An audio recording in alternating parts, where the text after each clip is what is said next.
I'd like to bring in Mr. Akinsuju here. Let's look at some of these issues he's just highlighted. He first of all told us about the BVN, and he also said some couple of other issues looking at the infrastructure which he said are in place, for instance, roads construction. But with some of these issues he highlighted, do you think that that has shown the way for the fight against corruption in 2016? Well, it should, because the truth of the matter is you must fight corruption by strategies. While some people will dismiss, oh, there's no strategy involved. Yeah, I say there are strategies, and that there is no one-size-fits-all approach to it. You must come with basic perspectives. The first perspective I say here is, okay, take it from top. Fight corruption. Do you think we should continue with the strategy of 2016 in the fight against corruption in this new year? We should build on it, because to a large extent it has been successful. It has been successful to the level of so many arrests being made, so many discoveries, so many recoveries in terms of assets and cash, and so much outstanding. And the latest being the whistleblowers policy. It's not yet an act. I would pray that the Senate, the National Assembly, will quickly pass the draft bill that has been sent to the National Assembly. Some of us are really concerned about that, the money laundering bill and the whistleblowers bill. I feel that the whistleblower policy as it is now will serve as a deterrent, for corruption, because not just one or two people are involved in corruption, in the corruption process. You always have many people, and at the end of the day, just a few numbers of those who were involved will be rewarded, from that corrupt act. So if you have 8, 10 people involved in the process, and just about 2 or 3 people were rewarded, you will have aggrieved 7, 8 others, who would be willing, to blow the whistle, as it were. So I think it's also part of institutionalizing the strategy by also engaging the Nigerian people, by creating a stakeholders mentality, because it can't just be a security agency thing. It should be about Nigerians. It should be about the people. So let me bring in Ahil over here. He thinks that we should continue with the strategy that the government already has in the fight against corruption. He wants the government to build on it, and he still thinks that that's a strategy that we must sustain for the new year. If we continue down this line, we will end up coming back here in 2018, January 1st, and we'll have this same conversation, and we'll be in the same spot. Why do I say this? When a member of government starts to take credit for something that they did not initiate, and as of today, they have not yet initiated any viable, and I'll tell you this, BVN wasn't initiated by this government, TSA was not initiated by this government, they were initiated by the past governments, and there was a reason for the gradual implementation of TSA. TSA is one of the reasons why we have a stifled economy today. It's one of the reasons we have a stifled economy.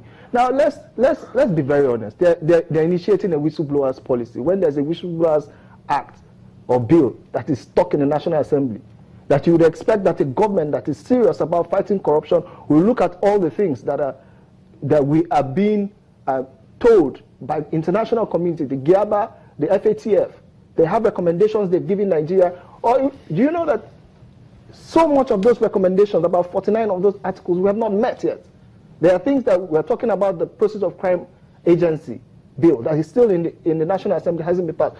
Suleiman, let me ask you a question. All the assets EFCC and other government organizations retrieve from people, how is it managed?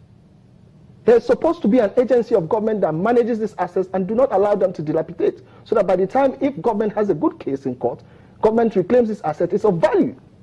Now, there are things that when people say that this government has this, it has no strategy as far as we are concerned. As far as the ordinary Nigerian is concerned on the street, we see no strategy. Look at the lineup of ministers we have. Look at the kind of blunders we've had within the last 6 months. Is this the team that we waited for 6 months for them to put in place? And now it's taking the president so long again to change his ministers. If this cabinet is not working for him, we're expecting to bring in technocrats, people who have the knowledge and the know-how to run this economy. or else we'll not go further. The 2018 will come back to this table and be talking about the same old thing. A lot of people are depressed. A lot of Nigerians have lost hope. Can you see the number of Nigerians that invested in a Ponzi scheme and are waiting for January 14th, hopefully that it comes back online? Nigerians have put their hope so much, they've taken it off normal traditional financial institutions and gone somewhere else because they don't have any more faith in them. Are we talking about the decline in the Nigerian stock exchange? Are we talking about the number of Nigerian billionaires the extent and value of their money has been almost decimated? We have been, and as someone said, it seems as if it's an intentional effort by this government to weaponize hunger.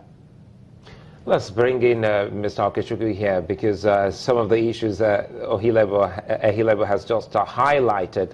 First, he is saying that some of these policies which you highlighted before we went on that break and not something that should be credited with this government, and is also thinking that some of these style and strategies that we're talking about is non-existent when you talk about the fight against corruption. Also looking at some of the ministers, he thinks a chunk percentage of them haven't performed creditably well.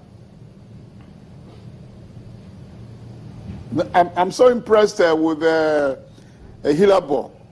But I want also to inform, one, that democracy is not a revolution because it's backed by rule of law. So if it was when President Muhammad Buhari was military head of state, he can bang anybody to jail without going to court, one.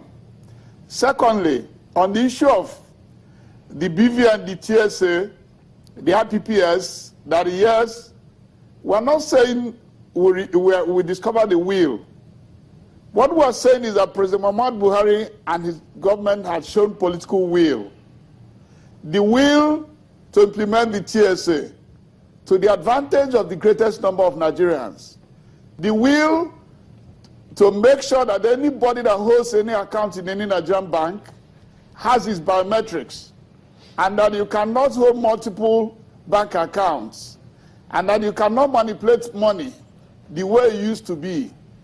And also the fact that the federal government of Nigeria used to pay over 213 billion monthly on the recurrent votes, but today it's less than 160 billion, and it's being cut down further.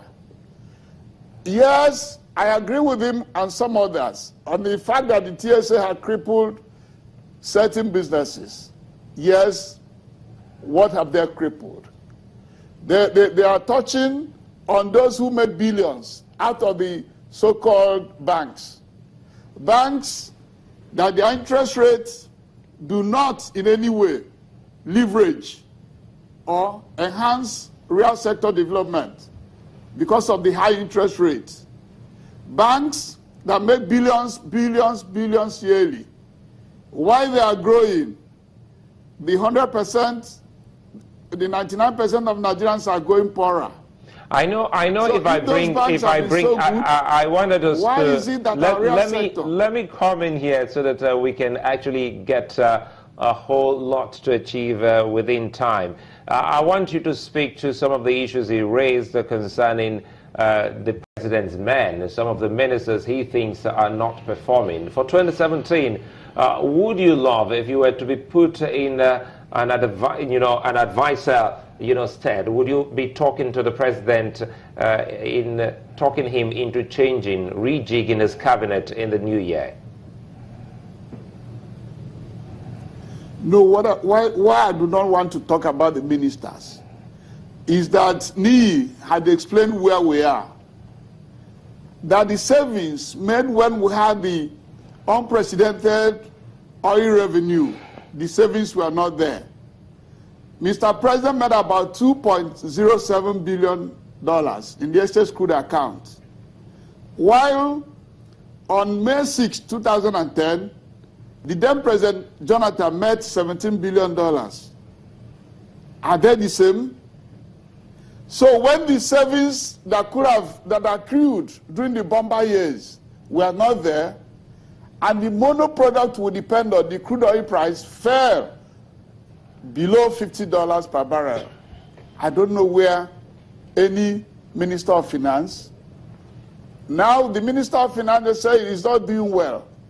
They all sat back as well and said that we are not going to reinvent the wheel. But that what America did in the 30s when they went into depression, and what Obama did in 2008 when he met recession, was stimulus package. And they looked here and there, and where do they find the money for stimulus package? They now came with about $30 billion. They said, okay, give us the leverage to borrow this money so that we can revamp our infrastructure, put Nigerian people back to work, put food on our table, stop importation of unnecessary items. And some people are saying, no, they want to mortgage the country. So I don't know what the Minister of Finance could have done when there's no money on the ground, or what Mr. President could have done, except what they are doing.